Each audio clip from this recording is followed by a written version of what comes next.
champ now. Yes, I didn't see him. What are you looking so sad about, champ? I'm surprised. I mean, I'm really insulted. That's not right, what you just said.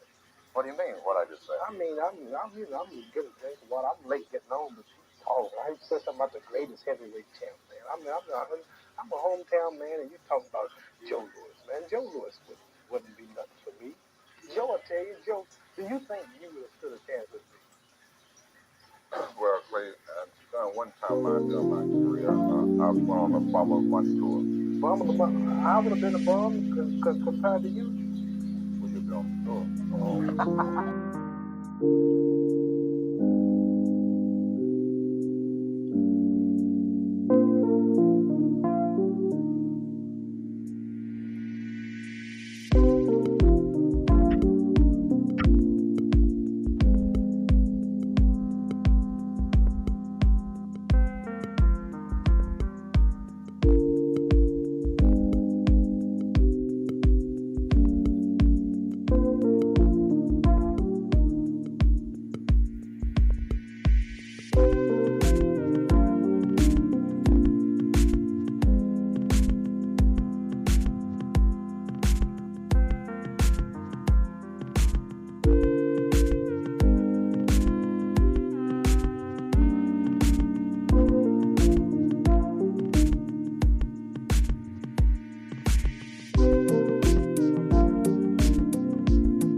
What's happening, my people? It's Cass Sports again, back for another afternoon with the family. That's right. You know what time it is. If it's Monday through Friday, 2 p.m., it's The Boxtorian, bringing you all of that boxing history. Boxing is the greatest sport of them all. That's why we love it. Can't get enough of it. Salute to everyone and welcome to another episode of Cass Sports, The Boxtorian. Today, bad, controversial, or corrupt fights and judging decisions. Bad, controversial, or corrupt fights and judging decisions has a family today. It's Tuesday, still early in this big week of boxing history. Yeah, today we're going to talk about just some bad, straight up beatdowns. We're going to talk about some controversial fights, some controversial and corrupt judging decisions. Because, you know, most of those decisions, when the judges get it wrong, it's not bad judging, it's cheating, corruption, okay? 90% of it is corruption. And we're going to talk about some doozies today. Like, remember Oscar versus Felix Sturm? When Felix Sturm beat Oscar, but they was trying to set up Oscar and B-Hop because that was for the first four-belt undisputed champion, first undisputed in the four-belt era. And boxing always been follow the money. And where was the money? Oscar and B Hop or Felix Sturm and B Hop? So Felix Sturm won the fight, but they gave it to Oscar. And they got what they wanted, Oscar and B Hop. But we're going to talk about some fights like that today. Okay? And then we got getting closer to it this weekend. Richardson Hitchens, George Kambosos will be in there. A few other fights. We might get a chance to talk about that when we drop the link later on, like the last 30 minutes of the show. Now for the highlights of boxing history, we're going to have a little series on that. That's the first 30 minutes of every show. Get a few more people in. We always wait until 2:30. So the highlights of boxing history is going to be, we're going to look at the top 10 all-time greats in every division, starting at heavyweight all the way down. It was supposed to have been yesterday, but the Wi-Fi went haywire. But let me be quiet before I talk it up. But it's going to be from heavyweight all the way down to strawweight, 105, the top 10 greatest in every division. And then once we do the top 10 all-time greatest, we're going to go back to heavyweight and going to do the top 10 current, the active fighters in every division. So that's going to take a few months to do that because the 17th, that's 34 divisions. There's 17 divisions, we're going through them twice. So that's 34 days, 5 days in a week. So 20 would be 1 month, about almost 2 months. Round in there, it's going to take us. So starting today with the heavyweight division, the top 10 heavyweights of all time. Okay, so that's going to be the highlights of boxing history today. But how's everyone today on this Tuesday afternoon? Still early in this huge week of boxing history. Cat Sports, the Box Story, bringing you all that boxing history. So without further ado, let's get into the highlights of boxing history now. Take us to about 2:30. Highlights of boxing history.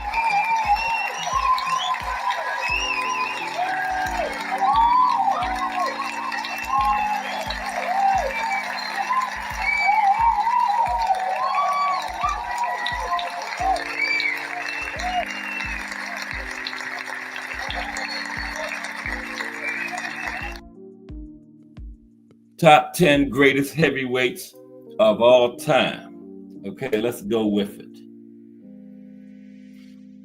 Now, it seems like forever ago when the world's only care in sports was who was fighting for the heavyweight championship.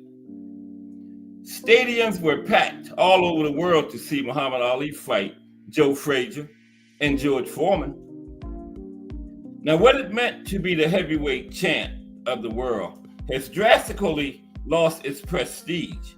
But these 10 fighters changed the world of sports. It's a shame the boxing world will never be what it once was. Now, with the fighting world progressing into the MMA era, these legends will only live in our memories to a time where these heavyweights ruled the mass media. So let's take a look at these 10 great heavyweights. Now, the ranking factors include overall record, titles won, ability in the ring, and of course, level of opposition, resume. Okay, so let's get into it. We're gonna go from 10 to 1. At number 10, Iron Mike Tyson. Iron Mike Tyson. Now, from prison to the silver screen, Iron Mike Tyson's prolific career has been surrounded by more controversy than any other fighter in the common era of professional boxing.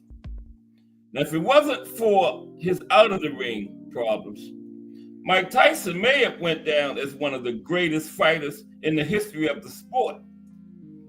Now, let's not forget all the success Mike did have during his time in between the ropes, okay? Tyson had a career record of 50 wins, 6 losses, 2 no contests, 44 knockouts, for a career knockout ratio of 88%. And his career spanned over 20 years, from 1985 to 2005. Tyson would have accumulated more fights if it wasn't for his prison sentence in the early 1990s. Now, Mike Tyson knocked out Trevor Berbick in the second round in 1986 to become the youngest heavyweight champion in the history of professional boxing, and he still is to this day. Okay, youngest heavyweight champion. Tyson dominated his way through the heavyweight ranks with his tremendous punching power. His ability to overpower his opponents was like none we have ever seen in the sport. Now, Tyson was undefeated, posting a 37-0 record before he lost his first fight and his title to Buster Douglas in their 1990 fight in Japan. And Tyson will also be remembered for the malicious attack on the heir of Evander Holyfield.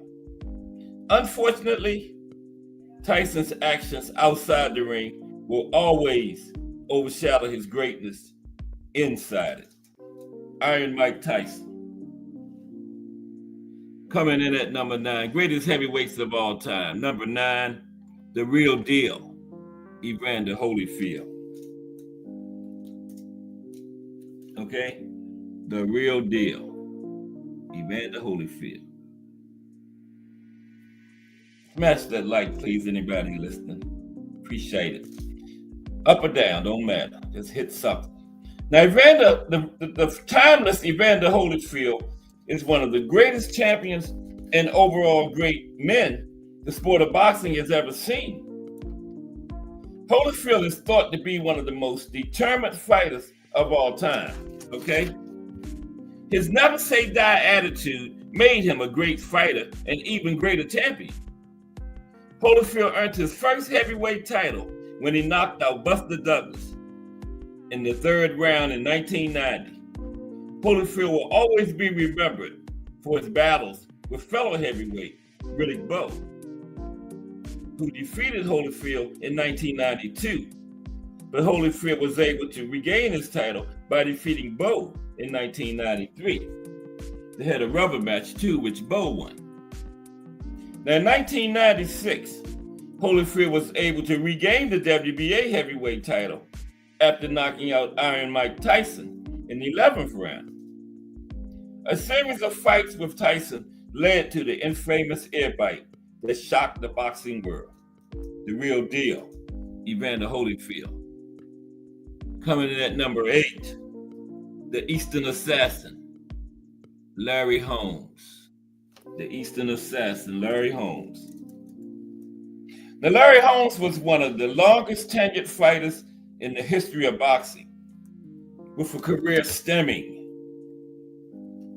from 1973 to 2002, almost about 30 years, okay? Simply incredible.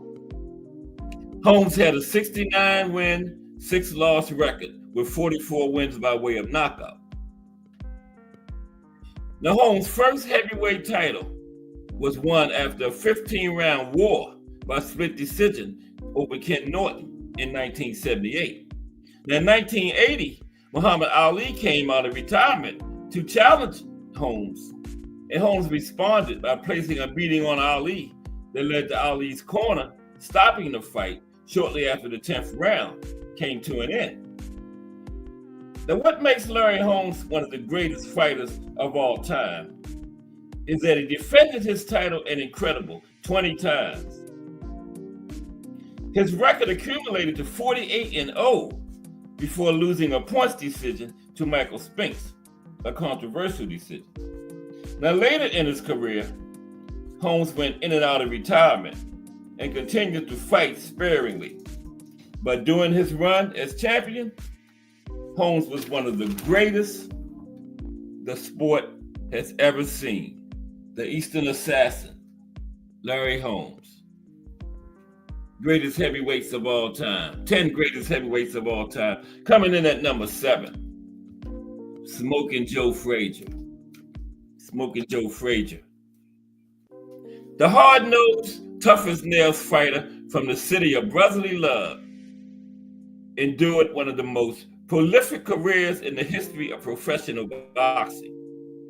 His career lasted from 1965 to 1981, and Frazier had a record of 32 wins, 4 losses, 1 draw, with 27 knockouts, for a career knockout ratio of 84.3%. Smoking Joe fought through the greatest heavyweight boxing generation of all time. The fighters and personalities who competed in that era will be remembered as the golden years of the sport. Now, the 4 losses Frazier had during his career came to only 2 opponents, and one was the greatest fighter of all time, Muhammad Ali. The other was Big George Foreman. Only 2 to beat Joe Frazier, Muhammad Ali and Big George Foreman. Joe Frazier gained the title because of Muhammad Ali's suspension for refusing the draft. Now, Frazier and Ali battled on March 8, 1971 in the fight of the century. In this battle, Joe Frazier earned a unanimous points win. In 1973, Frazier lost the title to Big George Foreman, and later lost again to Foreman, which led him to retire for the first time in 1976. Smoking Joe fought Ali again for the 3rd time in 1975 in a fight dubbed the Thriller in Manila, which is regarded by the majority of boxing columnists and critics as the greatest heavyweight fight of all time. Smoking Joe lost after his corner threw in the towel after the 14th round. Joe Frazier will go down as one of the greatest athletes in one of the greatest sports cities in the United States history, Philadelphia, Pennsylvania. Smoking Joe Frazier. Coming in at number 6, Big George Foreman. Okay, Big George Foreman. Coming in at number 6 on the list of the greatest heavyweights of all time. Okay, Big George Foreman. Now, before there was the George Foreman grill, there was George Foreman the fighter, one of the greatest heavyweight champions of all time. His fighting career lasted from 1969 to 1997, 28 incredible years. Now, there was a 10-year break in there, okay? And his most memorable moment came on November 5th, 1994, when he knocked out Michael Moorer and became the oldest heavyweight champion in the history of boxing at age 45. And he was the oldest champion, period, until B-Hop broke that record. And Big George still is the oldest heavyweight champion of all time. Now, Big George combined power, size, and agility to become one of the most dominant fighters of all time. He won his first title after he defeated Joe Frazier in 2 rounds in January 1973 by knocking the legend down 6 times. One of Big George's most notable fights was against Muhammad Ali in the Rumble in the Jungle in Zaire in 1974. Now, over his career, Big George, with 76 wins, 5 losses, with 68 knockouts, for a career knockout ratio of 89.4%. And we love those George Foreman grills too. Big George Foreman. Okay? Coming in at number 5 on the greatest heavyweights of all time list is the Manasseh Mauler, Jack Dempsey. Wait a minute, no. Number 5, wait a minute. Yeah, it's Jack Dempsey.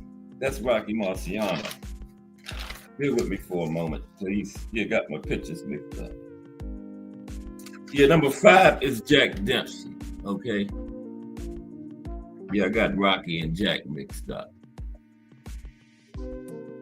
There's Jack Dempsey way up there. Yeah, Jack Dempsey comes in at number 5, okay? The Manasseh Mauler.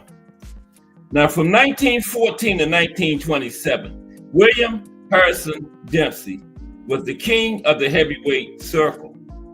Over his career, he compiled a record of 61 wins, 6 losses, 8 draws, 50 knockouts, and 6 no decisions for an 81.9% career knockout ratio.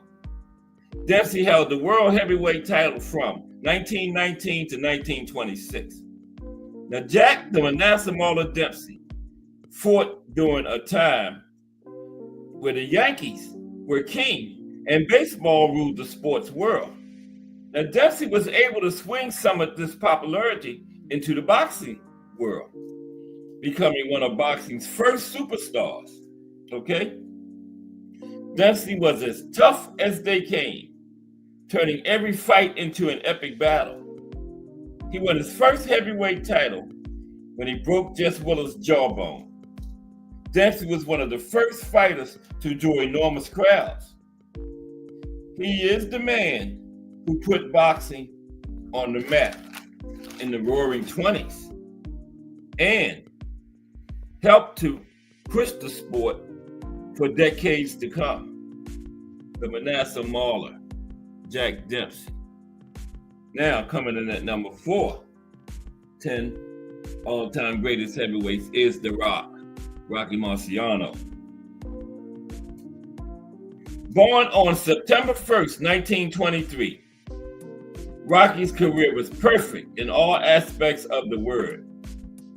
He finished a perfect 49-0 with 43 knockouts for a career 87.7% knockout ratio. Now, people love Rocky more than almost any other fighter ever. And the best part is, Rocky was only 5'10" tall and had the shortest reach of any heavyweight in history, still to this day, like 67 inches, okay? His career was short-lived compared to most other future fighters, only lasting from 1947 to 1956, 8 years. Now, Rocky fought in a post-World War II world where Americans were still putting down roots and searching for stability after the war. The zenith of his career, when he won the heavyweight title, when he knocked out Jersey Joe Walcott in Philadelphia in 1952. Rocky defended his title 6 times before he announced his retirement on April 27, 1956. Rocky holds the record for the longest undefeated streak for a heavyweight fighter, okay? And he retired undefeated. Coming in at number 3, the Galveston Giant, Jack Johnson. Okay, greatest heavyweights of all time. Number 3, the Galveston Giant, Jack Johnson. Okay, let's talk about Jack briefly. Promise I'm not going to bore y'all. The Galveston Giant was born on March 31st, 1878. He fought professionally from 1897 to 1928. With a record of 77 wins, 13 losses, 13 draws, with 19 no decisions. And he won 48 of those fights by knockout. Okay? Johnson defeated Tommy Burns to become the first Black American heavyweight champion in 1908, and he held on to that title until he was defeated by Jess Willard in 1915, 7 years. Now, for 7 years, Johnson was the king of the ring. On July 4th, 1910, in front of 20,000 spectators, Johnson fought former heavyweight champion James J. Jeffries, who came out of retirement to take this fight. And this fight was dubbed the fight of the century, first fight of the century. Johnson paved the way for all the great Black American fighters that came after him. Now, during his entire career, Johnson had to deal with and battle racial discrimination. He persevered and became one of the greatest fighters in the history of the sport of boxing. The Galveston Giant, Jack Johnson. Yes, sir. Bad man. Okay. Coming in at number 2, greatest heavyweights of all time, the Brown Bomber, Joe Louis. That's Jack Dempsey. I don't know how Jack got out of place. The Brown Bomber, Joe Louis. Coming in at number 2, greatest heavyweights of all time. Let's talk about the Brown Bomber. Mr. Joe Louis Burrell fought through one of the most troubling times in our nation's history. World War II was in full swing in Europe and on its way to the States. The Brown Bomber's career lasted from 1934 to 1951, and over that time, he had a record of 68 wins, 3 losses, with 54 knockouts for a career 79.4% knockout ratio. Louis helped bring boxing back into the mainstream after the Jack Dempsey era had concluded. Now, before one of the biggest fights of his career against Max Schmeling, Louis traveled to the White House, where then current President Franklin D. Roosevelt was quoted as saying, "Joe, we need muscle like yours to beat Germany." And Joe Louis was also featured on recruiting posters all over the country to help build America's forces to defend democracy against Adolf Hitler and the Nazis. Okay? In 2005, Joe Louis was named the greatest heavyweight of all time by the International Boxing Research Organization. Louis won his first world heavyweight title in 1937 and held that title for 11 years, 8 months, and 7 days. The longest history in boxing, history in any weight division. Successfully defending his title a record 25 times. The Brown Bomber retired as the champion in 1949, but he did come back. Now, Joe Louis was a legend, one of the greatest American athletes of all time. And the greatest heavyweight of all time, coming in at number 1, is the greatest, Muhammad Ali, the greatest. Born Cassius Marcellus Clay Jr., he eventually adopted the name the majority of the world knows him by, Muhammad Ali, in 1964. Now, nicknamed the greatest, Muhammad Ali is without a doubt the most recognizable name in the history of boxing, and maybe in all of the sports world, period. You know, not just boxing, maybe the most recognizable name in all of sports history. Now, Ali was a 3-time heavyweight champion. He also won a gold medal in the light heavyweight division at the 1960 Summer Olympics in Rome, Italy. Ali had a career professional record of 56 wins, 5 losses, with 37 knockouts. His career lasted from 1960 to 1981. Now, one of the biggest controversies of his career was when he refused to fight in the Vietnam War, and he was arrested and found guilty of draft evasion. He was stripped of his title because of the charges. He was also suspended from boxing. After missing 4 years of his career, the ban was lifted in 1971. Ali fought and lost to Joe Frazier in a match that was billed the fight of the century. That was the second fight of the century. In 1974, Ali shocked the world by defeating Big George Foreman again to regain the heavyweight title. Ali's accolades are endless. He was the first fighter to win the heavyweight title on 3 separate occasions, and he fought during the most competitive era in the history of the sport. Hero, villain, outspoken, and destined for greatness. Ali epitomized what it meant to be the heavyweight champion of the world. Float like a butterfly, sting like a bee. The hands can't hit what the eyes can't see. Muhammad Ali, the greatest. There you have it. 10 greatest heavyweights of all time. And each day from 2 to 2:30, we're going to go through all the divisions. Look at that, 2:30 on the dot. We're going to go through all the divisions. 10 greatest in each division. all 17 of all time. Then after that, we're going to go back to heavyweight, go through all the divisions again, and name the 10 currently active best fighters. Okay? So now, today's show is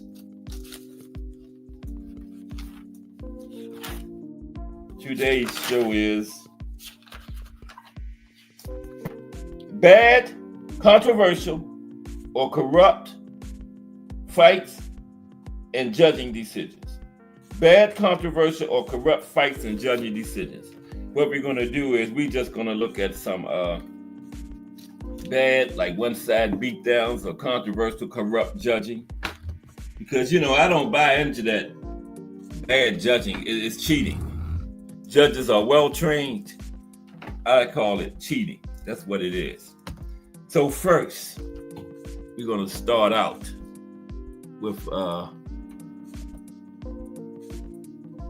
that was a very controversial fight right there, still debated to this day, Sugar Ray and Hagler. And that was in 1987. Okay, what's that? 38 years ago? Still debated to this day. Okay? I thought Hagler won it. Sugar Ray didn't give him that rematch, though. Sugar Ray ducked the rematch. Ducked it. Okay? Okay, let's get started. Wow, they are so loud out there. Okay. So let's talk about some of these worst boxing fights in history, some controversial fights, corrupt judging decisions. Okay? Now bear with me for a minute. 2:30. Where's everybody at today?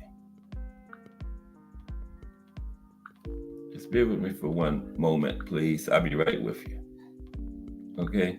How's everybody today? This is we're still early in this big week of boxing history. Okay? We have we're gonna have the boxing in the States gonna be Wisconsin Thursday. We only got a couple of weeks to go. Okay? And then it'll be all over. Hope everybody learned some things. I certainly did about these states. Okay. Bad, controversial, or corrupt fights and judging decisions. Okay, I'm trying to get the chat back up. I got to see what's going on and to be able to see what's going on. There we go. Okay. Everybody hit the like button, please. Okay. Now,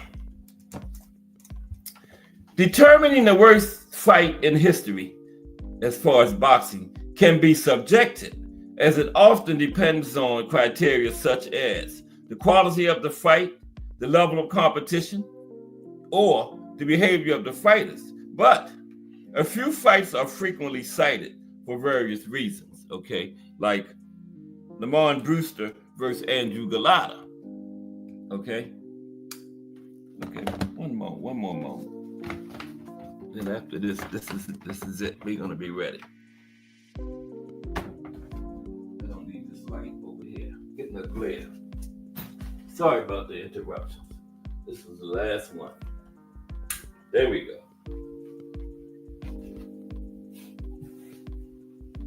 I'm working on phone, tablet, laptop, notebook, everything. Okay. All right, now. Yeah, Lamont Brewster. We're talking about some bad fights now. Lamont Brewster versus Andrew Golota. There you go. Now, this was in 2005. This fight is often criticized for its lack of competitiveness and the poor performance of Golota, who seemed uninterested and was ultimately stopped in the 5th round. Yeah, remember? Yeah, Golota got stopped in the 5th round. Okay, another one. Mike Tyson versus Frank Bruno 2. This fight was in 1996. Tyson Bruno 2.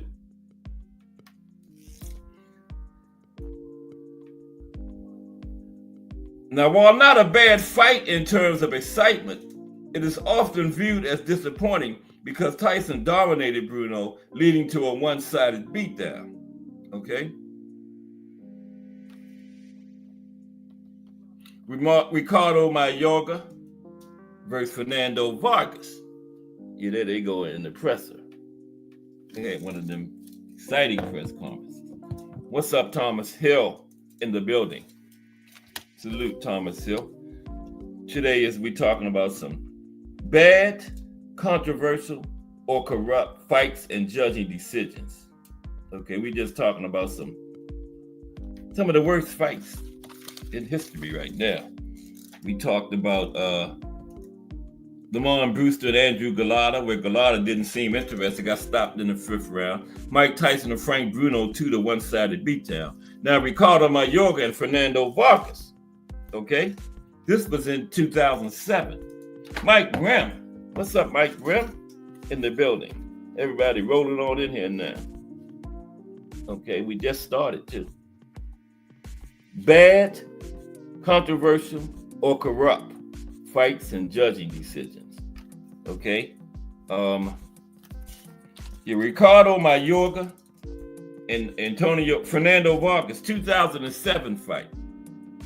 This fight had a lot of hype, but ended up being a lackluster performance, with both fighters appearing sluggish and uninterested. Riddick Bowe and Andrew Golota. Remember that one? Andrew Golota kept going south of the border, got disqualified in both fights, which he was winning both of them, right? Remember that one? Mm-hmm. And it was in 1996. Now, while the fight had its moments, it ended in a controversial disqualification. This was one, but 2 ended the same way. It ended in a controversial disqualification after a series of low blows, leading to chaos in the arena. Started the riot. Now, I know everybody's going to say, what is this one doing on there? The fight of the century. Ali and Frazier, 1971. Now, while not a bad fight in terms of quality, some fans felt it didn't live up to the hype between Muhammad Ali and Joe Frazier, particularly because of the high expectations set beforehand. Now, overall, many factors contribute to the perception of a fight being the worst, including the fighters' performances, the fight's significance, and the build-up to the event. Now, what factors contribute to a fight being considered the worst in boxing history? What some more factors that lead to a fight being considered a bad fight?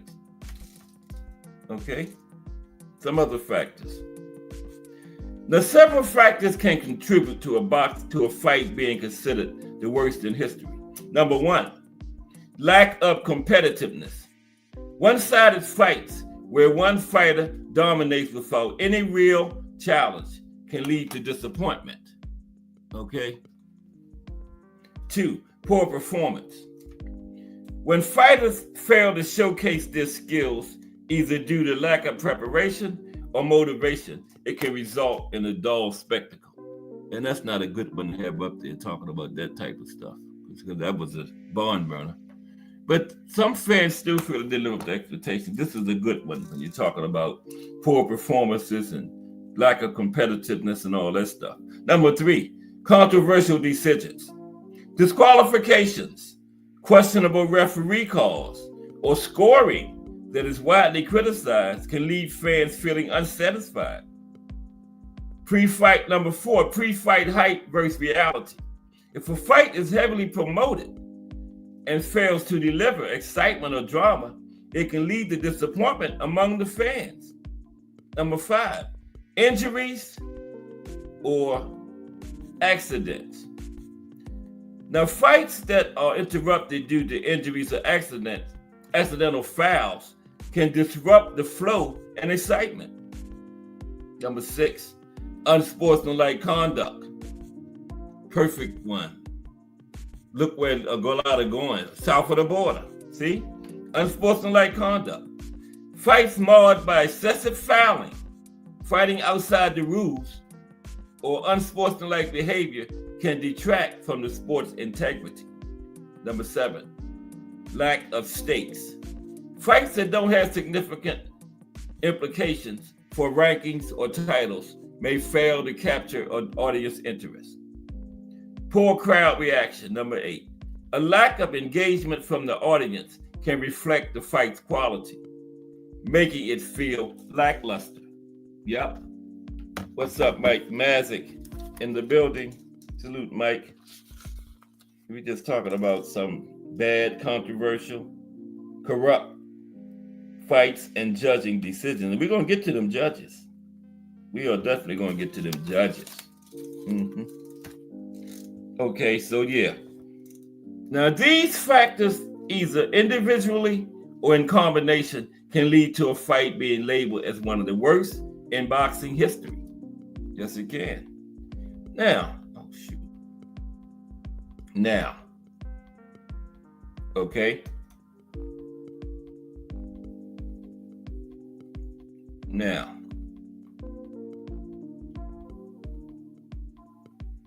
let's provide some examples of highly anticipated fights that turned out to be disappointing. Let's look at some highly anticipated fights that turned out to be disappointing. Okay? Let's look at some of those. These are some highly anticipated fights that turned out to be disappointing. All right. This one right here is a poster child for highly anticipated fights that turned out to be disappointing. Bam.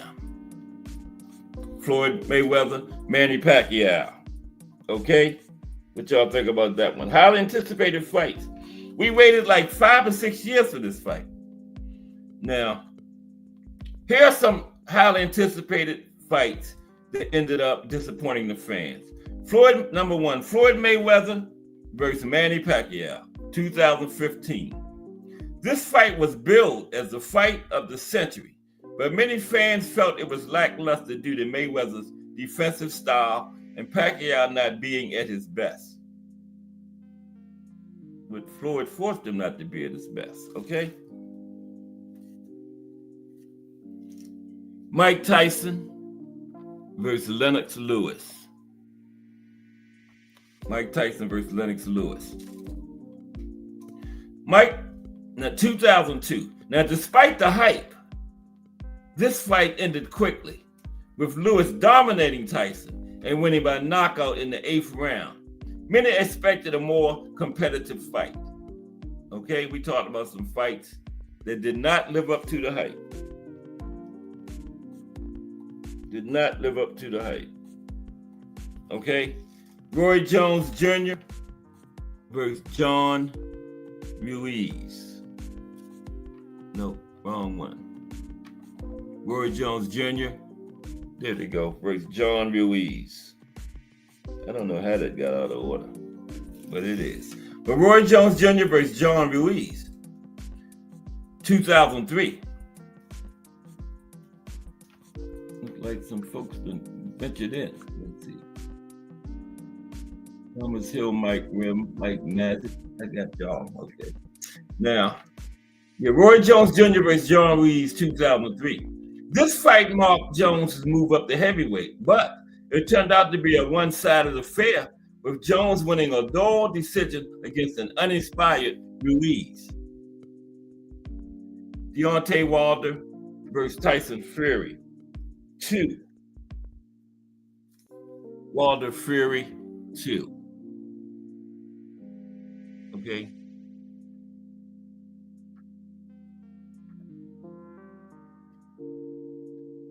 Wilder Fury 2. I don't know how these got out of order, but they are. Wilder Fury 2. I just got to jump around, jump up, and get down. Right, BBO Sports TV? What's up, BBO? Sports TV from the Sports Talk Network. BBO is doing great work over there with the STI. I'm proud of you, nephew. Great work. You piss me off sometimes, but I'm proud of you, BBO. You're doing great work over there with the Sports Talk Network, nephew. Great work. But salute, BBO. Sports TV. They had a great show last night, man. Thomas Hill was in there, yeah. They had a great show last night. BBO, Dub, Right Side, Prize Fighter, D Free. Fry your paddle, man. Really enjoyed that, BBO. Appreciate you. Keep up the good work, man. Okay? Keep up the good work. All right. Now, where were we? Did we talk about some fights that disappointed? Tyson Fury, Wilder Fury 2, 2020. Now, while this fight itself was not disappointing, the buildup was intense, and some fans felt that Fury's dominance overshadowed the anticipation, leading to an unexpected outcome. Yep. And then B-Hop versus Joe Calzaghe, 2008. Wow. He threw me a curveball. I didn't even, that wasn't a, damn, when I was making my slides, that wasn't even in there. Where did that come from? Wow, B-Hop and Joe Calzaghe, but that's all right. That's all right. Okay, B-Hop and Joe Calzaghe. This is the last one. Then we're going to get on to something else. 2008. This was a highly anticipated matchup between two greats, but the fight was marred by a lack of action and ended in a controversial split decision. These fights illustrate how sometimes high expectations don't match the actual performance in the ring. Now, one more thing before we move on. Now, what are some of the most controversial fights ever held as far as boxing? Some of the most controversial. Let's look at them. Glad y'all asked. Let's look at some of the most controversial fights ever as far as the sport of boxing. Okay? Some of the most controversial. Okay? As far as boxing, some of the most controversial fights. Look at some of the most controversial fights in boxing history. Okay? Muhammad Ali, Sonny Liston 1, 2. Wait a minute now. Well, 1. I had this picture is from 2. But Muhammad Ali, Sonny Liston 1, both of those are controversial. Now, this was 1964. Ali's victory was marred by allegations of a fixed fight, particularly concerning Liston's mysterious injury. Supposed he had a shoulder injury, right? Now, Jack Dempsey versus Gene Tunney 2, 1927. This was known as the long count fight. Dempsey knocked Tunney down, but failed to return to his corner, leading to a delayed count and a controversial decision. But you got to realize that this was the first fight where they used the neutral corner. So Dempsey wasn't necessarily throwing the fight, giving Gene Tunney more time to recover. First fight, usually you could stand there by the referee before that while he counted. And so the first time they ever used the neutral corner, so Dempsey probably was confused, like wondering why the referee not counting. Why is he talking to me, you know? Then it took him a couple seconds to realize he's supposed to go to the neutral corner. That was the first fight they ever used it. So I could understand that. Not necessarily. But, you know, a lot of people said Jack Dempsey threw it. But he could have.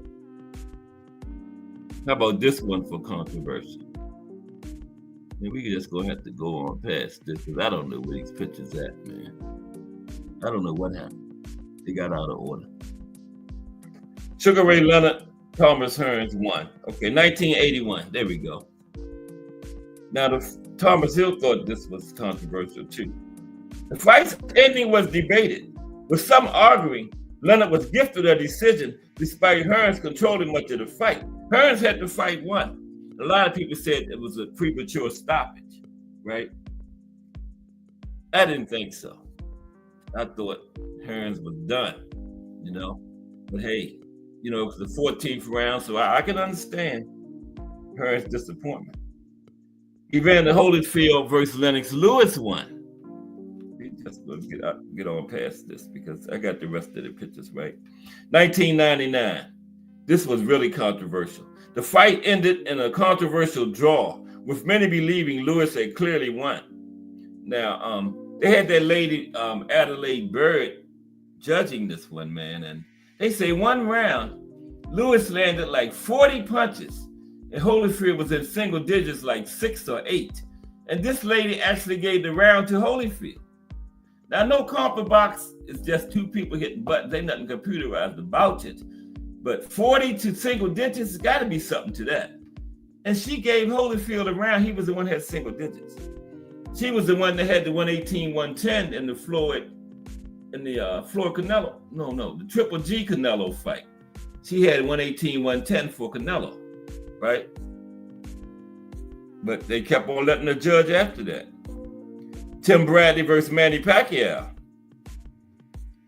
2012.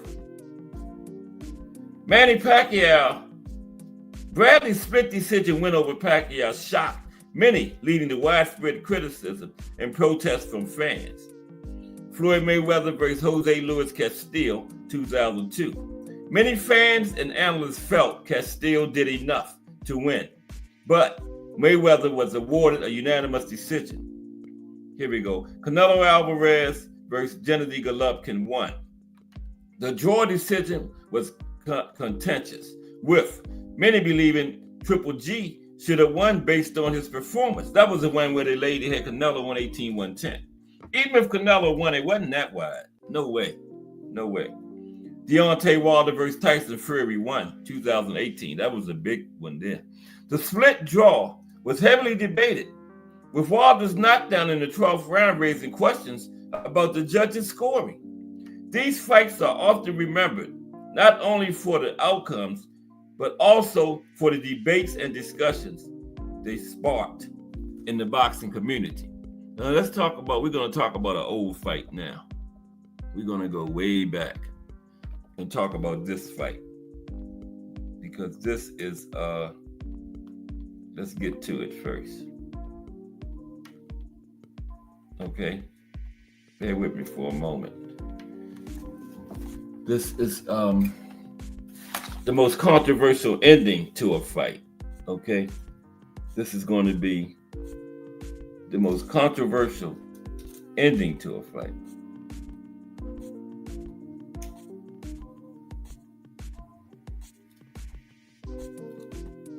There we go.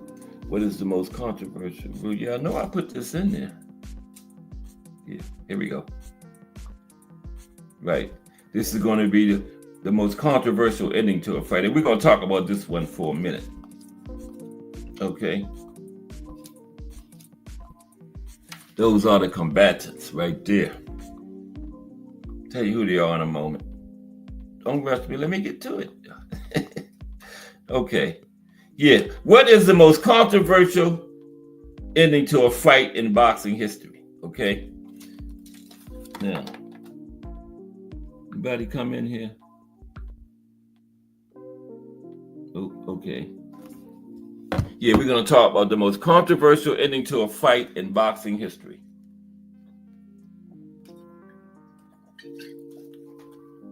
Okay, let's go. Okay, what is the most controversial ending to a fight in boxing history? Glad y'all asked. I'm going to tell y'all. The most controversial ending to a boxing match in history was the heavyweight championship of the world changing hands on a foul. Okay, on a foul. Right? Max Schmeling. That's Max on the left, Jack Sharkey on the right. Max Schmeling winning the heavyweight title on a foul on June 6, 1930 in a heavyweight title fight in Yankee Stadium is the most controversial finish to a fight in boxing history. Okay? Ring Magazine rated Sharkey as the number 1 heavyweight contender, and Schmeling was rated number 2. So they fought for the vacant undisputed title. The fight itself, okay? Jack Sharkey and Max Schmeling were fighting for the World Heavyweight Championship, which had been vacant since Gene Tunney, the previous champion, retired on July 31st, 1928, okay? Sharkey had won the first 3 rounds and was handily winning the fight, but he was disqualified after he landed a low blow late in the 4th round, which appeared to be a genuine groin shot, which put Smelling down and out. So when Smelling's manager jumped into the ring screaming about the foul, chaos erupted, and the angry referee disqualified Sharkey. But they both should have been disqualified because Smelling's manager had no business in the ring. I don't know how the rule was then, but I know now you jump in there, you're disqualified. It's supposed to be, right? So that was part of the controversy. So when Smelling's manager jumped in the ring complaining, the referee disqualified Sharkey. Now, both the National Boxing Association and the New York State Athletic Commission, the two big sanctioning bodies of the day, remember the National Boxing Association became the WBA, but the NBA and the New York State Athletic Commission, the two big boxing sanctioning bodies of the day, they both stripped Smelling of the title after his manager, Joe Jacobs, refused to honor the commission's demand that Smelling defend the title in a rematch against Sharkey, which was the thing to do. But Smelling wouldn't fight the rematch. Hitler probably had something to do with that too, because Smelling was German, right? And Hitler was controlled who he fought once he got the title. But not all commissions honored New York's action, and Max Smelling was still generally regarded as the heavyweight champion of the world when he and Sharkey finally fought a rematch at Madison Square Garden on June 21st, 1932. Now this time Sharkey won, though the crowd favored Smelling, and Sharkey became heavyweight champion, winning a 15-round split decision. In their rematch in 1932, virtually everyone in attendance, including Jack Dempsey and Gene Tunney, thought the German had won comfortably. Now Dempsey, who had no love for Sharkey, was particularly outraged, and even Tunney, who liked Sharkey but was known for complete even-handedness, agreed with Dempsey that the German had been robbed. They was trying to get their belt back from him, from Smelling, because everybody associated him with the Nazis, even though he didn't support the Nazi cause, but he was German around that time. Now, Jack Dempsey had retired by then, but he was still popular in boxing. Dempsey said, "Worst damn decision I ever saw. It was a robbery." Bruce Gas, Boxing, Jazz, and more. What's up, Bruce Gas?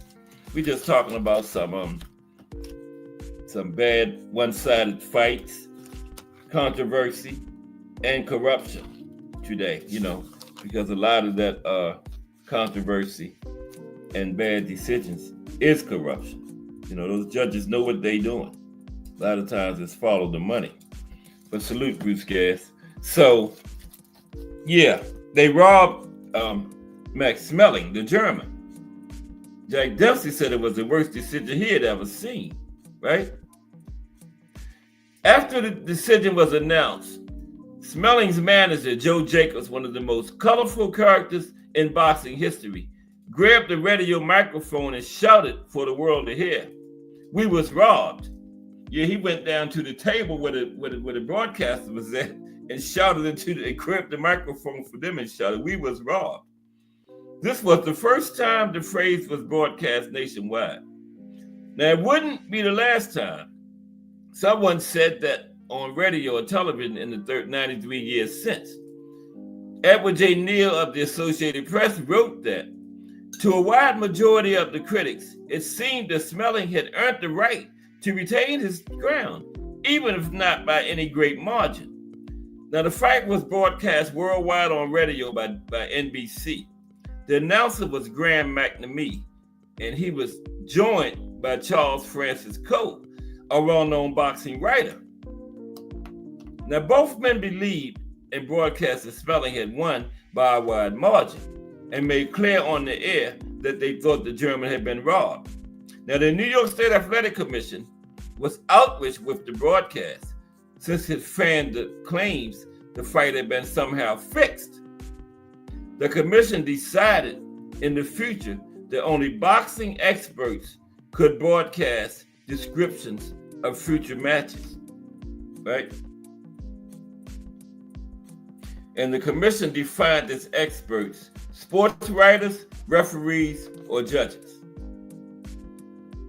Now, defeat by stoppage to Max Baer in his second fight after losing the title seemed to finish Smelling as a serious contender, especially after it was followed by the decision loss to the lightly regarded Steve Harmas. But you know what happened after that? History had other plans for Max Smelling.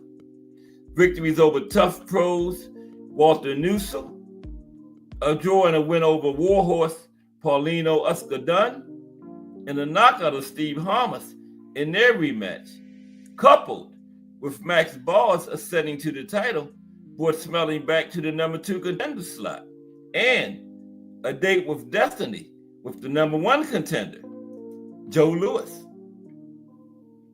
In Smelling's most famous moment, he gave the great Joe Louis his only defeat in his first career. Now, though Louis would win the rematch, breaking Smelling's back, the two men would become fast friends in later years, and Jack Sharkey faded from history, losing his last fight to guess who? Joe Louis. Now let's talk about some more controversial fights, okay? We got some more good controversial fights here. Y'all gonna agree with these. All of these are very controversial fights. Okay, let's take a look at these. Okay. Now, what are some bad decisions in boxing history that were never reversed? Now, bad decisions in boxing are never reversed. They are usually the result of boxing politics and monetary issues. In general, when a bad decision occurs, the judges normally favor the more popular fighter or the A side. Now, if the fighters are closely matched and there's a possibility to stage a more lucrative rematch, then this setting provides a valid reason for a dodgy points decision. The following fights are a brief chronological list of questionable points decisions which either caused outrage or had the audience and participants scratching their heads in confusion. Okay, let's look at them. Okay. The first one. Ali Norton 3. Ali Norton 3. I gotta take a drink real quick. Yeah, Ali Norton 3, all of those. But they actually gave Norton the first one. But 3 was probably the most controversial of them all. Let's talk about it. Ali Norton 3. Okay. Bruce Gas probably saw that one when it happened. Like I did. I saw it live. No, I wasn't at the fight, but I saw it on TV. Or it might have been the replay, but I saw it right around the time it happened. Because they would always show fights like on the Wide World of Sports, like a few days later or a week later or the weekend or something like that, you know. But Ali Norton 3, it was in 1976. Now, this poor judging decision was all about preserving the heavyweight crown's lineage and favoring the bigger draw card, namely Muhammad Ali. Now, to the trained eye, it was fairly obvious that Norton was generally in the ascendancy throughout the fight and bossed most of the action. Had this been a non-title fight, there's little doubt Norton would have got the decision. But as it was a world title fight against the greatest, the judge decided with the safer short-term investment, Muhammad Ali. Okay, yeah, just little short things. I'm not going to bore y'all. Just little short talks about these fights. The next one is Marvin Hagler versus Vito Antuofermo, 1979. Okay? Now, the marvelous one always disliked Las Vegas judges. And throughout his career, he was very vocal about this fact. In his first world title shots, most onlookers felt he had done enough to relieve Italian hardman Vito Antuofermo of his belts. Now, the judges thought otherwise and concocted a split decision draw in which Eventually, the champion, Antuofermo Firmo, retained his title. Now, this dubious decision was all about politics and money, as there was another marquee name in the middleweight division named Alan Minter. Right after the draw with Hagler, Antuofermo was outpointed by Minter in another close decision. This in turn led to a lucrative rematch with the Brit in London, where Antuofermo was TKO'd by Minter. And now Minter, now the newly crowned WBC and WBA champion, yeah, that was it then. WBA, WBC was undisputed. IBF was on the way, but not quite. So Minter was now the newly crowned WBC and WBA champion, defended immediately against the number one mandatory contender, which was Marvin Hagler. Now Hagler's second shot at the title, he went ballistic from the outset and vented all his frustration on Minter. This time Hagler made sure the judges would not get a chance to deny him and boxed with a pure destruction and destroy mentality. And he stopped Minter. I think it was like the third round. It had a mini riot over there. Yeah, I saw that one too when it happened. Yeah, I think it was the third round. They was throwing all kinds of stuff in the ring, man. It was crazy. Yeah. But you know, their champion lost, and yeah, they was mad. They was more mad at Minter for getting beat. Okay, the next one. Hagler again. This time against Sugar Ray Leonard, 1987. Now, this super fight between two legends of the sport is the source of endless boxing events. One thing was for sure, the fight was razor close and could have swung either way, depending on your subjective interpretation of the action. Now, on this occasion, the judges just about sided with the challenger and media darling, Sugar Ray Leonard. This debatable decision left Hagler eternally bitter and proved to be his swan song. Now, Leonard stated after the fight, "I didn't want the belt. I just wanted to beat him." And you didn't. Okay? You didn't. So Sugar Ray Leonard and Thomas Hearns too. Leonard Hearns too. Okay, Leonard Hearns too. I don't think he did.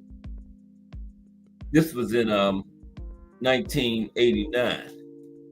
Now, Emanuel Stewart was Hearns' career-long trainer and was literally outraged by this draw. Once again, it was plainly obvious that Hearns won this fight, knocked him down twice.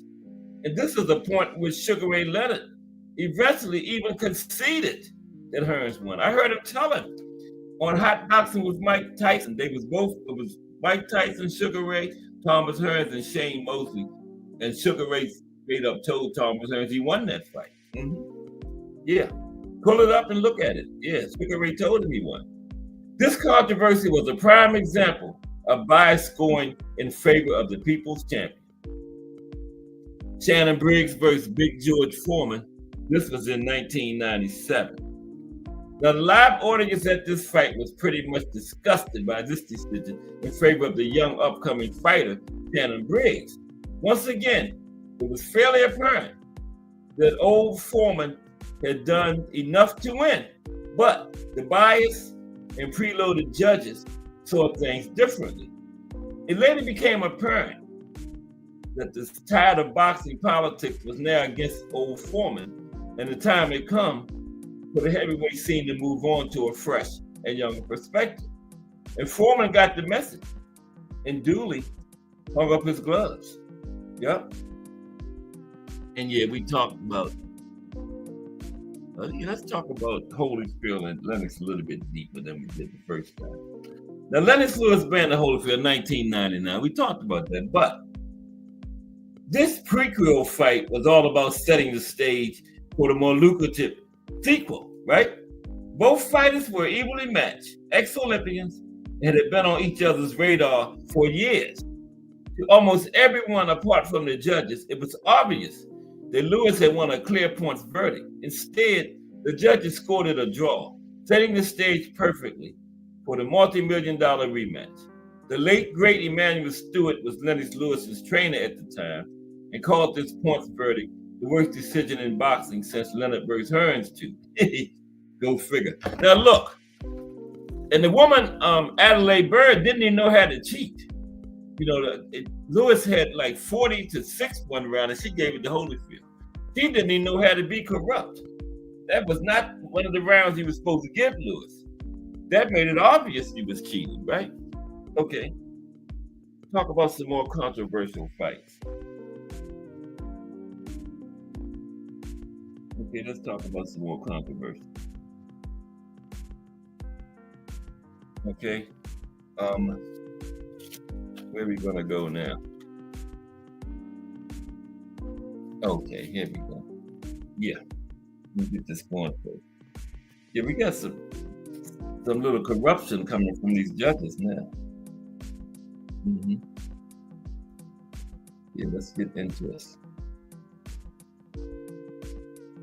I don't want that today. That's one of my sites. I'm not using that today. There we go. Okay. Yeah, everything should be lined up. Okay, the first one is this is some of the worst decisions in boxing history ranked. Okay, bad referee calls, bad judging. Controversial judging decisions in boxing have had a significant impact on the sport and the careers of high-profile fighters, right? Judging mistakes have tarnished the reputation of the sport and raised questions about officiating standards. I don't call them mistakes, though. I call it corruption. They know what they're doing.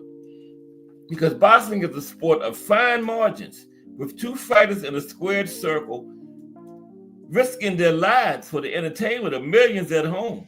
But small decisions can change everything.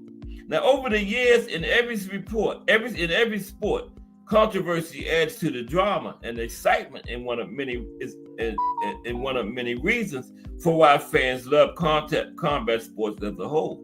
Now, in the ring, fighters are often looking to score some of the best highlight reel knockouts. But many fights end up in tactical warfare as both look to impress the judges. And over the years, there have been some catastrophic decisions made by those who are scoring the contest from ringside, which have changed the shape of the sport forever and led to furious inquests from fans and experts.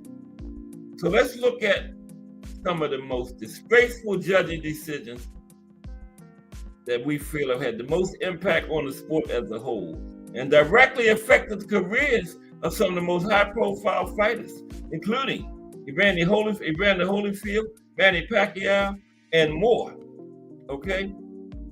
So the first one is Robert Helenius versus Derek Chisora. Okay? Helenius versus Chisora. Okay, yeah, there you go. Everything should be in order now. Helenius versus Derek Chisora. Okay. British star Derek Chisora traveled overseas to take on Robert Helenius as he was looking to secure a title shot against Vitaly Klitschko. Now, throughout the fight, as fans are accustomed to with the entertaining heavyweight, Chisora was by far the aggressor in the fight, repetitively putting his rival on the back foot and landing some punishing combinations. Now, Helenius, in truth, had very little reply and was limited to single shots, which rarely landed with any malice or intent. The scorecards were read out, and somehow it was judged that Helenius had been handed the decision, which left war in a state of outrage and confusion. Stats emerged after the fight, which proved Chisora's state of dominance, which showed the Brit to have outlanded his rival in both power shots and jabs. In addition, Helenius landed just 22% of his total punches. It turns out Chisora was granted the world title shot against Vitaly Klitschko anyway, given his performance as the promoters acknowledged his dominance. Yeah, the judges got it wrong, but the promoters got it right. Now here's a big one here. This was clear corruption. This was not no bad judging here. This was clear corruption. Arthur De La Hoya versus Felix Sturm.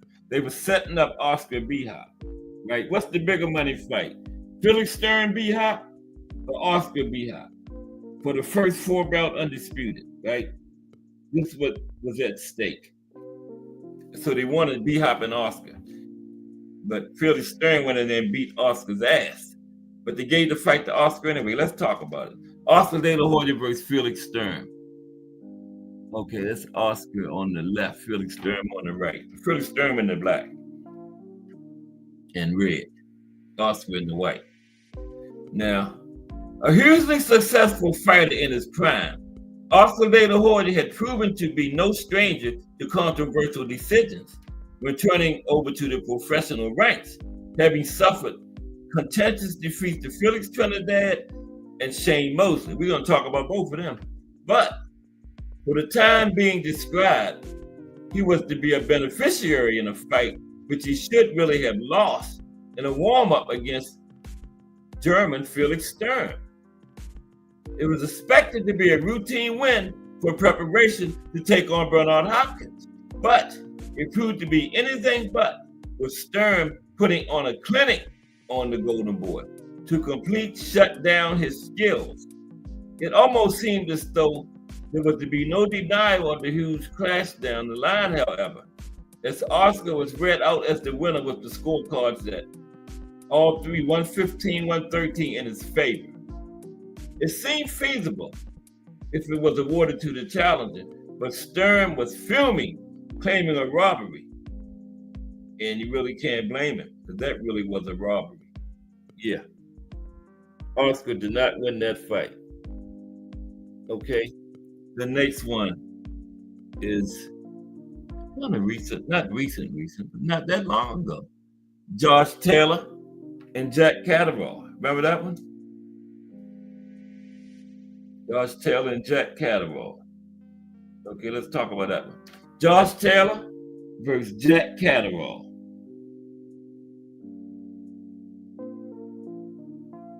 Oh yeah, BBO. Doing a great job over there, man. Yeah, I got to pay attention to the chat. That was a long time ago when BBO wrote that. They're doing a great job with the STN. Mm-hmm. Yeah, Josh Taylor versus Jack Catterall won. This was one now. Because they gave Jack 2. The Jack did bear down a little bit more at the end of 2, right? But I think he still won 1-2, as most people do. The most recent of the fights in the rankings, Taylor and Catterall once again met in the highest of stakes for the undisputed super lightweight titles. That's what they robbed Catterall of, man. He's supposed to be on that list. He'll probably never get an undisputed fight again in his life, right? For 4-belt undisputed. Catterall traveled to Scotland to try and snatch the belt from the defending champion, Josh Taylor. And it looked like that was exactly what he was doing, dominating from the off and setting the pace, boxing his way on the back foot, and even bloody in the face of Taylor after knocking him down in the 8th round, which was reflected in the post-fight stats.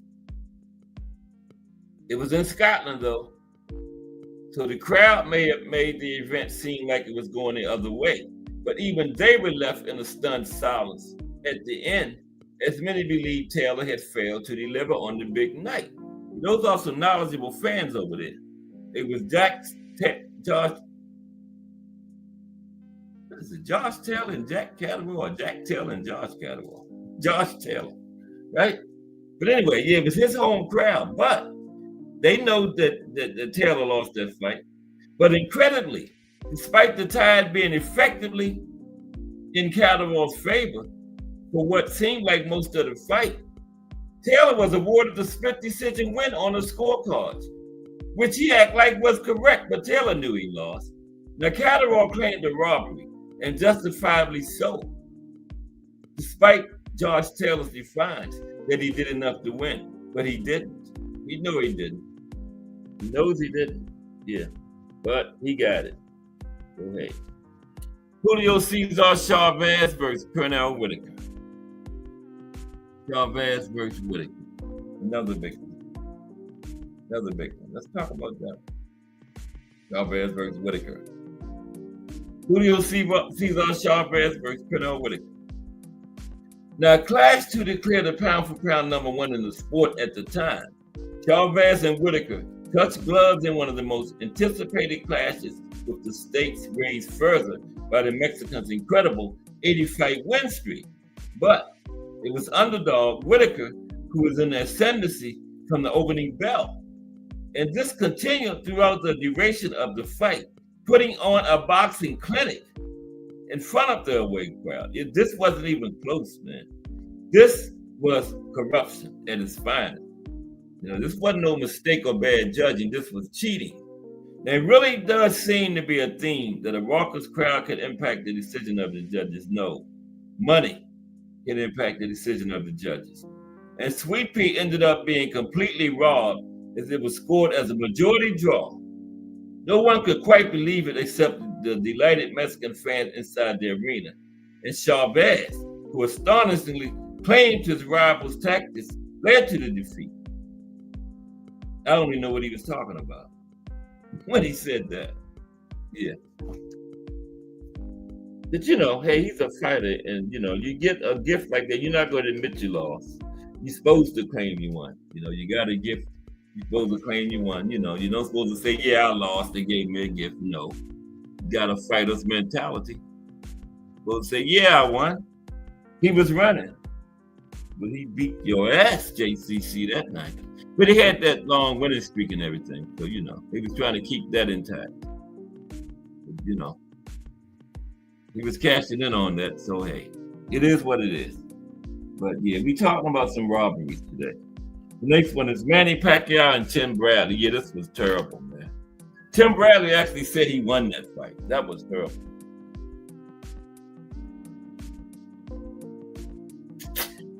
I saw that one too. I was shocked when they said Tim Bradley. That was so bad. Tim shouldn't even let the referee raise his hand. What is that? Yeah, Tim should have just told the referee, no, don't raise my hand, man. Yeah, there they go. Tim should have just told the referee, don't raise my hand, man. I lost. Yeah, he clearly beat him in that one. Manny Pacquiao versus Tim Bradley. Boxing legend Manny Pacquiao met American Tim Bradley in a welterweight clash, which was an intriguing clash of styles. After some of the best wins in his career over the likes of Ricky Hatton, this is Manny, Ricky Hatton, Miguel Cotto, and many more greats. Manny was in the prime of his career, and it appeared that he would continue his rich vein of form, offering up a complete masterclass over Tim Bradley. The incredibly talented star dominated from the opening bell, rocking his rival on multiple occasions and outlanding him by 253 punches to 159, almost 100 punches on the night. It seemed to be a routine decision for the judges to make, but two of the judges actually managed to score 115-113 for Bradley, who was given a nod by split decision. Even Tim Bradley's wife thought he lost. No, I made that up. But Pacquiao took it graciously, despite the complete farce of a decision, and did in fact go on to beat Bradley twice as part of the trilogy. He beat him off every time. Tim Bradley never beat Manny Pacquiao, never, man. Never. Now here's Sweet Pea again. Jose Luis Ramirez versus Pernell Whitaker. What's going on, man? I don't know what's going on. Yeah, okay. I had two pictures of Manny and Waterhead in there. Yeah, he did, Mike. He got some gifts. That's true. But two wrongs don't make a right, though, Yeah. Plus, he was juicing, too, so maybe the judges knew that. They took some points away for him juicing. Manny gonna come in there against Barrios, man. No drug testing, I don't think. But Manny gonna be juiced to the gills. The Barrios better take something. No drug testing. Hey, Barrios better juice up. The Manny sure is gonna be. He was juicing in his 20s, so you know he's damn near 50 he's going to be juicing. That is a no-brainer. Manny going to be juiced to the gills when he play Berrios. The Berrios know what I know. He better take something. He better go out there and talk to Victor Conte. Is he with Snack? If he's not, he better get with him for this fight. Or he's going to be in there. Your Berrios better juice up because Manny definitely is. The man was juicing in his prime, so you know he's juicing now. But Jose Luis Ramirez versus Pernell Whitaker. Okay? Scared of needles, but got tattoos covering his body. Don't they put tattoos on with needles? And tattoo needle is worse than just drawing a little bit of blood. So yeah. The man was obviously just lying to duck taking that drug test. Yeah. Now it is becoming a familiar pattern to see Pernell Whitaker on this list. And once again, he found himself on the receiving end of one of the most tragic decisions ever seen in the sport. It's like he was being ignored by the judges, this time against Ramirez, with whom he dominated for large parts. Now, the first half belonged to Sweet Pea as he bagged the rounds before a brief response from Ramirez. Now, Sweet Pea then reversed the roles again and closed out the fight in style, kicking on again in the championship rounds. The one judge scored it first at 118-113 in Sweet Pea's favor, which was probably the right decision, but he was overturned by the verdict of the other two officials. Sweet Pea just could not buy a win. He was defeated for the first time in his pro career in an inexcusable judging mistake. How can one judge have it for you by 5 points and the other two give it to the other guy? That's crazy. And this was the Olympic fight here. Roy Jones and this Korean guy. This might be the biggest robbery in boxing history. When they were on the medal, the Korean guy was up top, Roy on one side, the bronze medalist on the other. The Korean guy actually pulled Roy up there because he knew Roy had beat him. Yep. What is it in Korea? Joe, what's up, Joe? In the building. Salute. Yeah, you talking about the Ali robberies to Norton? Joe says, Jimmy, young Ken Norton. Yeah, took cocaine months later. It took 27 years to recover. Wow. Yeah, Jimmy Young ain't in the hall. That's crazy, man. That's crazy. Neither is Esteban de Jesus. That Hall of Fame that turned to, like I was saying a couple weeks ago, a complete joke. The International Boxing Hall of Fame means nothing, man. Like Joe said, Jimmy Young ain't even in there, man. That's crazy. What's today, the 10th? Yeah. Salute, Joe. Good to see you. We was talking about some robbery today. And now we are at, this was the amateur fight here. Roy Jones and Park Si-hun. Park Si-hun. That's right. Yeah, the Korean guy. You can't butcher that, right? E-A-R-K. Little 8-year-old granddaughter could pronounce this. S-I-H-U-N.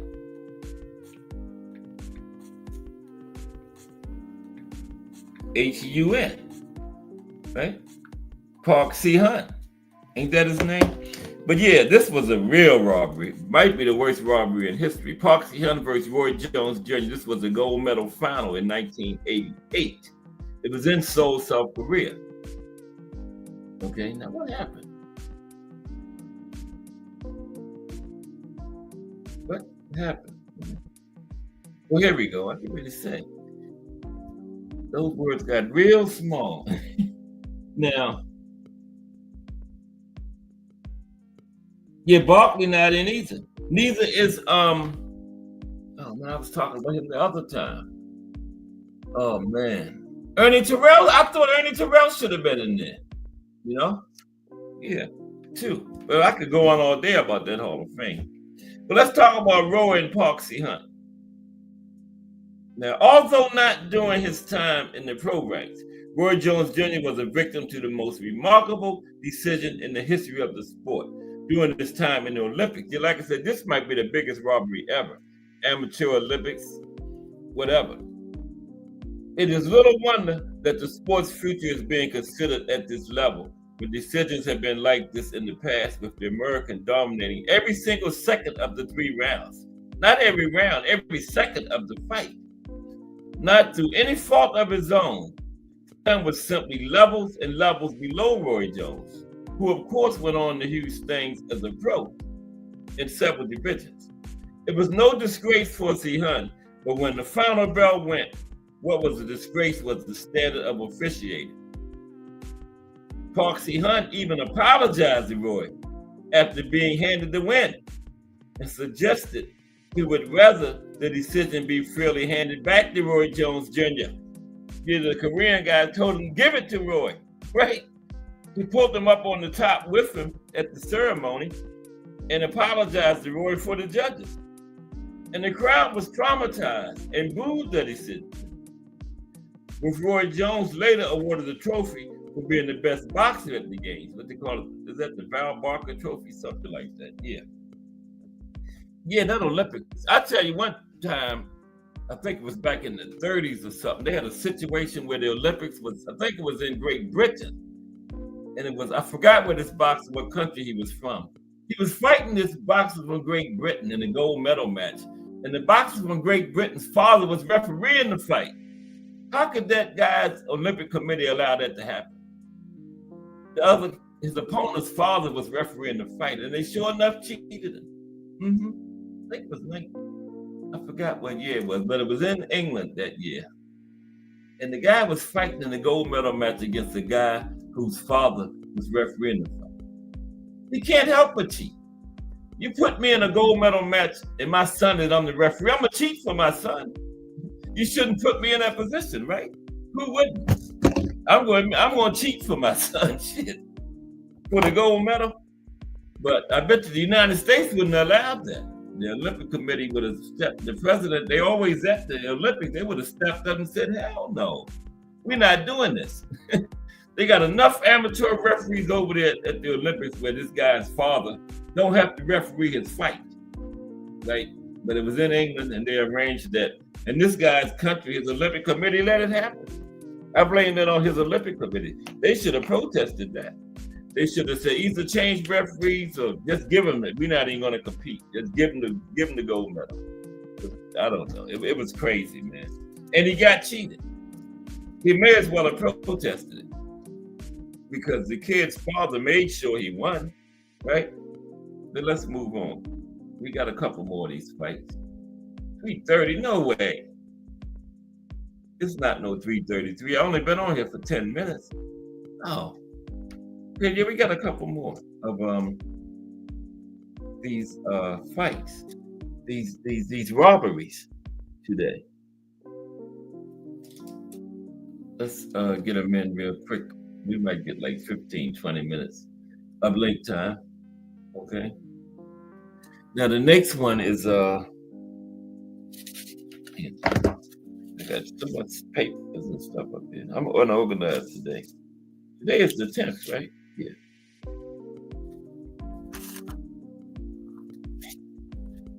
There we go, right there. Oscar versus Felix Trinidad. Yeah.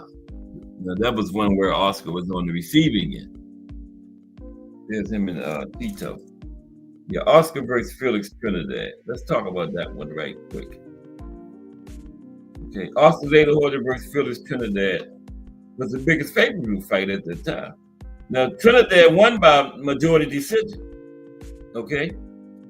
In the heavyweight dominated era of boxing, the De La Hoya versus Trinidad fight emerged as a blockbuster pay-per-view spectacle. Now, Oscar De La Hoya, holding the WBC welterweight title, faced off against Felix Trinidad, the IBF champion, in a clash of undefeated champions. Now, De La Hoya strategically frustrated Trinidad throughout the fight with his exceptional lateral movement and footwork, skillfully avoiding the ropes and maintaining a safe distance from the powerful Puerto Rican boxer by deploying his jab effectively. We talked about this in the Oscar profile, remember? Where Oscar made his mistake at. Now, displaying a dazzling array of right crosses, Oscar consistently stunned Tito. Now, although many observers believe Oscar was comfortably leading the fight, he chose to ease off in the final 3 rounds, following the instructions of his corner. Took his foot off the gas. Despite this late tactical shift, the consensus was that Oscar still had dominated the earlier rounds enough to still deserve the win. But much to the surprise of many in attendance, Tito Trinidad was declared the winner by a majority decision. Oscar did take his foot off the gas at the end of the fight, though. Yeah, that was his fault. You know, fight all the way through. The 11th and 12th rounds, and his corner told him to, right? Told him, you got it. Ease up. That's bad advice. That's terrible advice, man. Yeah. His corner messed it up for poor Oscar. And he lost the fight. Yeah.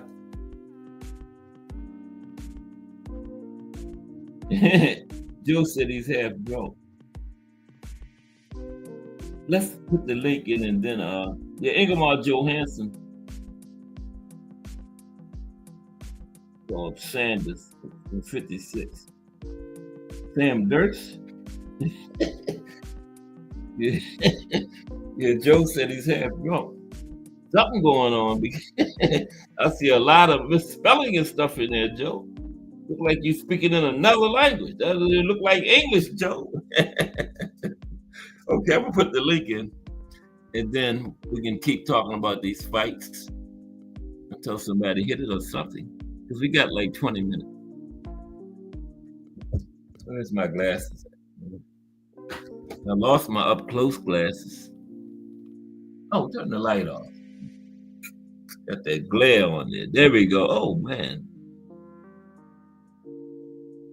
That made all the difference in the world. Cutting the light off. Mm-hmm. Yeah, this is we still early in this big week of boxing history though. Just Tuesday. We got Wednesday. Boxing in the States is Wisconsin. We only got 2 weeks left, remember? I mean, yeah, Wisconsin and Wyoming, that's it. Right? We don't have no states with no X, Y, or Z, do we? X, Y, or Z. No. Zaire? No, that's not in the United States, guys. Yeah. Okay, let's put the link in and see if anybody want to come up. Got some controversial fights they know about or something that I missed. But I still got some more. Mm-hmm. Yeah. But I don't think when they say sometimes they send the judges back for more training, they don't need no more training. It's corruption, man. They know exactly what they're doing. They need a suspension or something. That Adelaide Bird woman was garbage as a judge. I don't even know how they kept letting her judge, man. You know, her husband was Robert Bird, the referee, right? Yeah, that was her husband. Robert Bird, the referee. That was her husband. So I don't know, maybe she had some kind of connections or something. But after that, Lennox Lewis and Holyfield, I think Lennox Lewis outlanded Holyfield by like 30 punches in one round. And she gave the round to Holyfield. They was cheating for Holyfield. They was trying to get to the rematch, but she didn't even know how to cheat. That round there was not one you could give to Holyfield. But she just know they told her to make sure Holyfield wins, so she wasn't even watching the fight. And then like Abel Sanchez said in the Triple G Canelo fight, Triple G's trainer, Abel Sanchez said Adelaide Bird had her scorecard filled out before the fight even started. 118, 110. Now that was a very close fight between Triple G and Canelo. It wasn't no 118 to 110, man. And then the president of the head of the Nevada State Athletic Commission said, "Oh, I got complete confidence in Miss Bird." What the fuck with you, man? Something was up with that. She was Robert Bird's wife. Maybe she was cheating with him or something. I don't know. But he said he had complete confidence with her, and she kept judging. and kept messing up. I don't know if they got rid of her or she got over. I don't know what happened, but I'm glad she's gone. She don't judge anymore because she was garbage, man. And she deserved to be called garbage, but she was trash. She could not judge, man. I don't even think she would be watching the fight. She told who to give the fight to, and she just filled the scorecard out in the first round and just sit back and chilled for the rest of the fight. She couldn't have been looking. Anytime she gave Holyfield that round, Lennox had like 40 to like 6 single digits. Remember that, Joe? And she gave the round to Holyfield. Damn, that was crazy. These judges need to, you know how they had the fighters have their little post-fight. The judges and referees need to have a post-fight press conference. You know, they need to be questioned about their actions. That would stop it. But there's no accountability. They sit up there with these bad decisions and then they just get up and leave after the fight. Nobody get to ask them nothing about it. You know? Somebody, the press or somebody need to be able to ask them. Like that round. How did you give Holyfield that round? What did he do to deserve that round? He got outscored by like 30 punches in the round. But you gave it to him. Just crazy. Okay, so I got a couple more fights. B41. Talk about some more of these terrible judging decisions.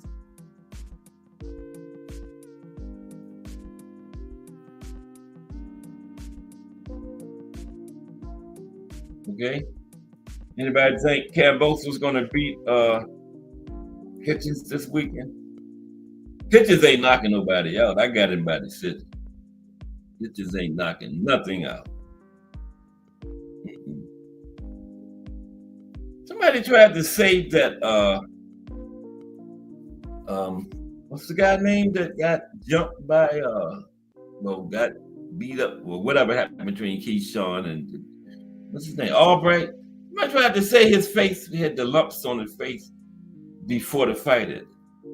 I didn't even see no kind of punch that Calvin Davis landed that could do that kind of damage during the fight, man. Somebody actually said that, though.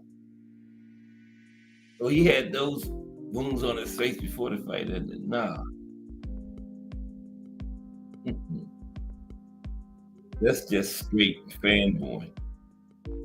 Not capable of saying and being able to say anything wrong about Keyshawn, you know. I don't know what happened, but I know it didn't happen in the ring.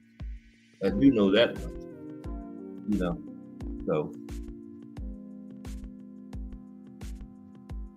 but yeah, Nikolai Valuev, majority decision over Evander Holyfield. See if I can find them. We'll be right after Roy Jones.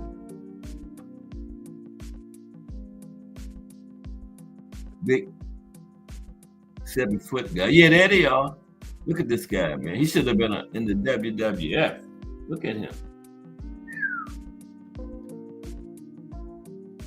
So this one flew under the radar, given Nikolai Valuev's.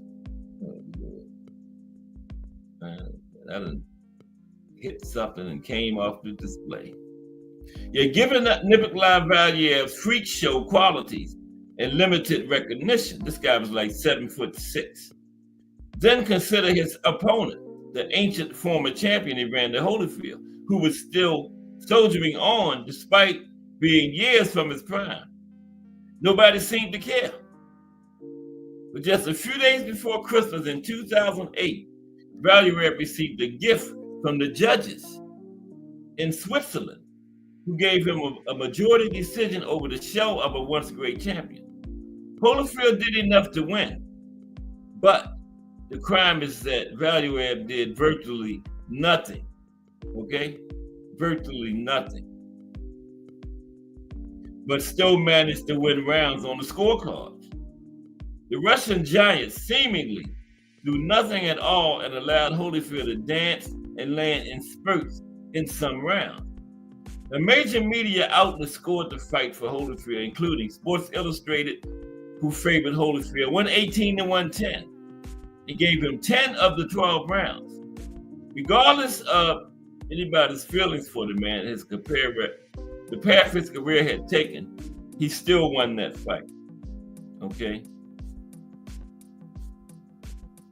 Sven Otke and Robin Reed.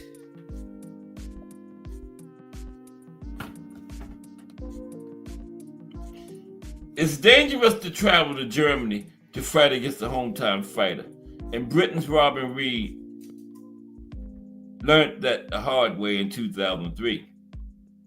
Otke, who retired undefeated because of several GIFs decisions, was taken to school by Reed, who was robbed by both the referee and judges. It's hard enough to beat the guy in the ring, much less 2 in the ring and 3 around it. Reed dropped Otke to the canvas in the 6th round, which was somehow ruled a slip by the referee. And then he had a point deducted for a headbutt that nobody in the arena or on TV saw but the referee. He didn't even see it, he admitted it.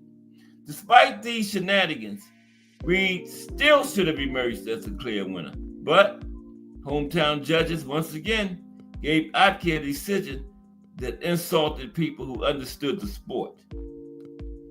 This was a bad one here too. Like South got a gift on this one. They had a United States Senate investigation into this fight. James Lights Out Tony, Dave Tiberi. Yeah, this was so bad that this Tiberi from Delaware, the United States Senator from Delaware, initiated an investigation into it. Okay? Now,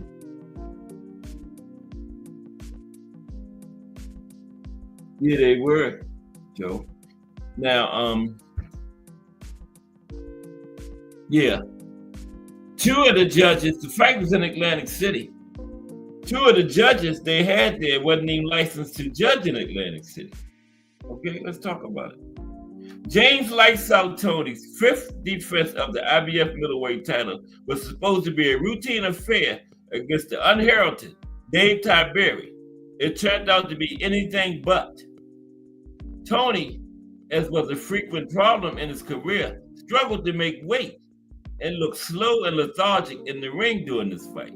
On the other hand, Tiberi, with the opportunity of a lifetime in front of him, did not waste it. According to CompuBox stats, he outlanded Lights Out significantly. He dominated Tony and should have been awarded with the IBF title for his efforts. Judge Frank Brunetti correctly scored the fight, 117-111 for Tiberi. That was what it should have been. But he was overruled by judges Frank Garza and Bill Lurch, who had identical 115-112 scored for Tony. And neither one of them was even licensed to judge fights in New Jersey, right? That was the fix that was in.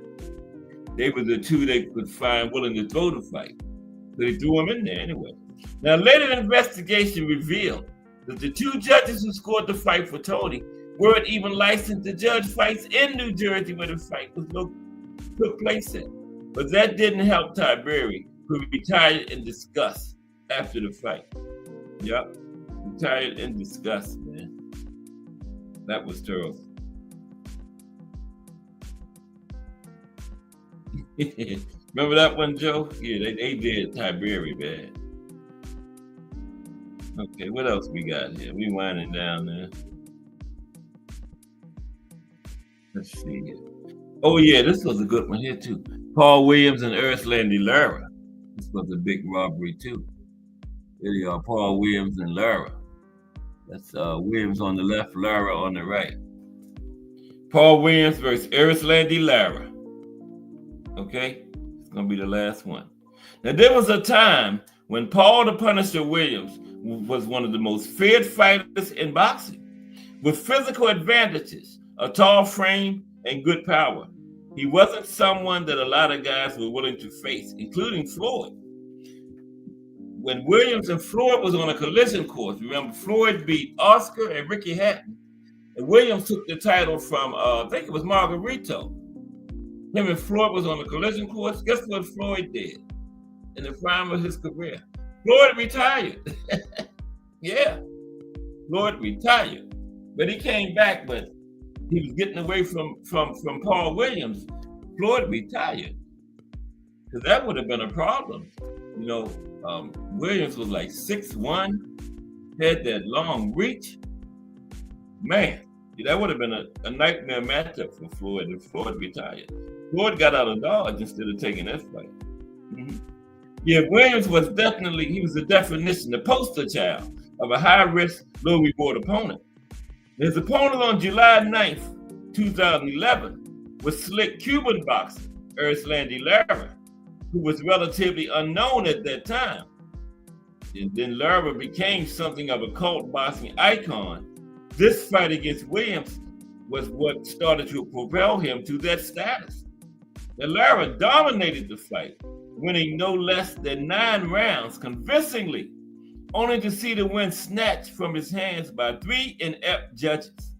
They awarded Williams a majority decision by scores of 116-114, 115-114, and the draw was 114-114. And the fight was nowhere near that close. I saw that one too. The 3 judges were subsequently suspended by the New Jersey State Athletic Commission. It was so obvious. Their corruption was so obvious. They were suspended, okay?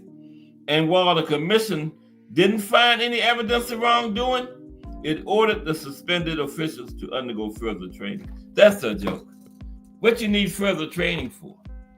It wasn't nothing to do with their skill as judges. It was corruption. Why you suspend them and order further training? Ban their asses. Tell them, get out of here, man. It was clear corruption. Yeah, Lara won that fight going away. Damn near shutout. You know? And I don't know how a judge saw it as a draw. What's up, Crush the Legend in the building? What's up, Crush? Yeah, we was talking about some corrupt judging and, you know, beat downs and just bad, controversial, corrupt fights today. And yeah, that Paul Williams and Lara was terrible. I mean, Lara, when that should have been like a shutout, man. And I think they called it they gave it to Williams. Yeah. Williams was nice and everything, but he lost that one. Yes, he did. Salute, Crush. Yeah, Williams lost that one. And I liked Williams. He was getting ready to fight Canelo just before he had that accident, that motorcycle accident that paralyzed him. Yeah, him and Canelo was in talks. I think they might have agreed on the fight. That would have been a good one. Yeah, Canelo was around welterweight around that time. And Williams was like a Tommy Hearns type welterweight. He didn't have that Tommy Hearns power and everything, but he had that size advantage over people. That's why Floyd retired the first time. You know, I told you Floyd had just beat Oscar, Ricky Hatton. Well, I think Williams had took the title from Margarito, and him and Floyd was on a collision course, right? Nobody else to fight but each other. And Floyd said, I'm getting out of Dodge. I ain't fighting that guy. But Floyd did come back, but I think he came back before Williams' accident. But then Williams had the accident. Floyd probably said, breathed a sign of relief. But man, I appreciate everybody for coming through today. We are winding down to 4:00. Just Do Boxing is up next in these YouTube streets. We are tomorrow is the hump day. Yeah, Italy were robbers too, Joe. Yeah, that's why them guys, if they champion, I ain't going to nobody else's country. I don't care how much money you offer me. If I got the belt, you got to come over here to Baltimore and fight me. Baltimore Arena. I'm the A side. I got the belts. Keep your money. I'm gonna get paid something. I'm not going over there and get cheated. Go over there to England and leave my belt over there and come back. I got a whole bunch of money, but I ain't got my belt. If I would have been a fighter back, the belts meant something, man. It wasn't but one or two of them. In the 70s, it was two in each division, WBA and WBC. That was it. Two champions. Well, one because it was mostly undisputed, right? So yeah, it was one champion. It wasn't nowadays. It's potentially like 200 with all these interims and super dupers and blue intercontinental, green melt belts and all that kind of stuff. Potentially 200 champions, right? Yeah. But yeah, Joe, that's right. Going overseas, taking your belt over there, fighting and get robbed. No, I wouldn't do that. You got to come to me. I think Brian Norman going to Japan, ain't it? He's got a fight coming up against, I think it's in Japan. It's this Japanese guy. You better hope he come back with his belt. I think it's in Japan. You better hope he come back with his belt. Dude is good, but hey, you got that home cooking over there. And Japanese people look at them judges like, you better give it to our fighter. You got to get out of here, judge. And that judge be thinking, I got to get to my car, man. Like Rose Suzuki is the winner. Okay, appreciate everybody for coming through. And Crush the Legend is 6 a.m. Monday through Friday. Coffee and the Donuts daily. Fire boxing talk, early, best early show in the land.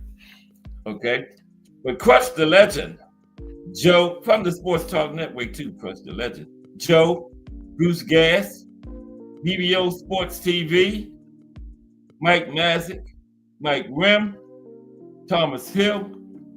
Thomas Hill must be gone because he didn't hit the link, but it's time to go now. And Miss Cass. Appreciate everybody 1,000%. We got Just Do Boxing coming up next. It's just Tuesday, so we still got 3 big days of boxing history in this week. Okay? So don't forget to join me tomorrow at 2. Because if it's Monday through Friday at 2 p.m., it's the Boxtorian bringing you all that boxing history. All right? Everybody have a great afternoon. Enjoy the rest of your day. Be careful out there. It's hot. Time to get them air conditioning going. But appreciate y'all 1,000%. Everybody have a great day. Okay?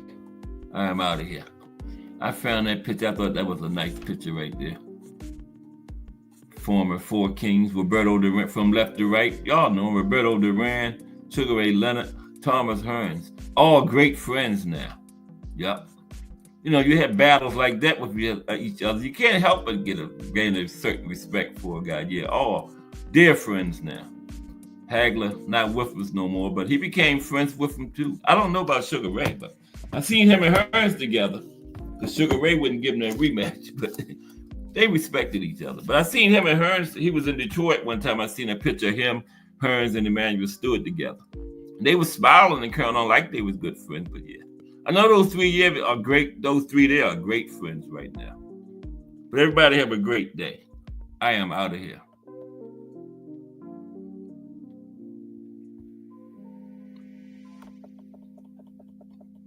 Where my studio audience at? I pressed the button. Wake up out there.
the hands of stone.